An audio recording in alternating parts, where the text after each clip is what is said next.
It's been months since the 41-day standoff at the Malheur Wildlife Refuge. As Harney County continues to heal, we wanted to know just why did this happen in the first place? Ammon Bundy profusely claimed that the federal government's land ownership in Harney County was infringing on people's rights. Well, we went back to Burns to talk to those people who say that was never the case.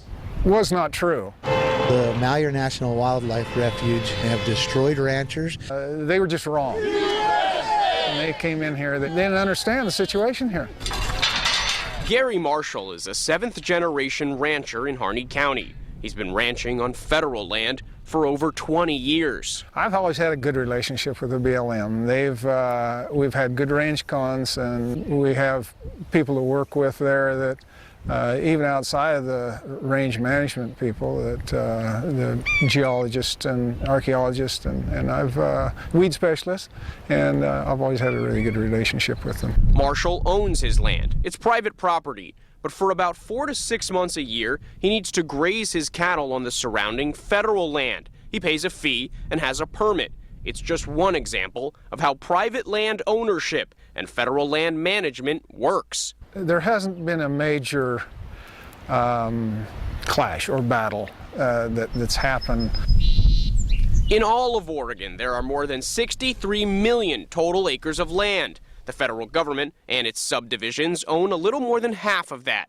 Here's how it breaks down. The Bureau of Land Management owns about 16 million acres in Oregon, as does the U.S. Forest Service. The U.S. Fish and Wildlife owns more than 600,000 acres, while the National Park Service manages about 200,000. And in Harney County, all of these parties make up 75% of the land. It seems like a lot, but does that mean that the federal government rules here with an iron fist? Not at all, says Brenda Smith, chair of the High Desert Partnership. It's not just about the land. It's about our community. It's about the social fabric of our challenges that we need to meet. It's also about the economics of what needs to go on. The High Desert Partnership is a coalition of all different people and organizations that live and work near or on Harney County's federal land. It ensures that everyone has a seat at the table. Land management concerns don't heed boundaries, so it's important to have the federal managers and the private managers meeting together so that we can impact on a broader scale. We learn the relationship works. While it has its flaws, everyone's voice is heard, from environmentalists to ranchers to the people of Harney County to, yes, even the federal government.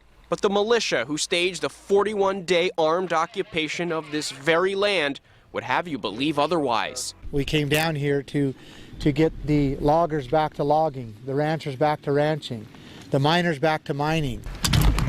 But the loggers never stopped logging, the miners never stopped mining, and the ranchers never stopped ranching. Bundy said he was standing up for a disenfranchised local community being victimized by an all-powerful government. But it's not true. Not in Harney County, anyway. People do have a seat at the table, and they were participating prior to the occupation, and we were continuing those collaborative conversations during the occupation, and they're still ongoing today, and I expect them to expand through the High Desert Partnership. The High Desert Partnership says had Bundy just asked the people he self-elected to represent, perhaps the standoff could have been avoided. The people of Harney County never wanted any of this. They didn't need it.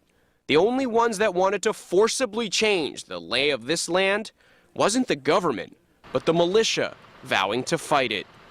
So why did the militia even come to Oregon in the first place? Well, many people I talked to believe that the armed militants had a personal vendetta against the feds and used the refuge as a platform for their own agenda. Andrew Dimbert reporting. Something else Andrew says when he talked to officials, they said if that land had been turned over to the state, it would be much too expensive to manage, costing close to $300 million a year.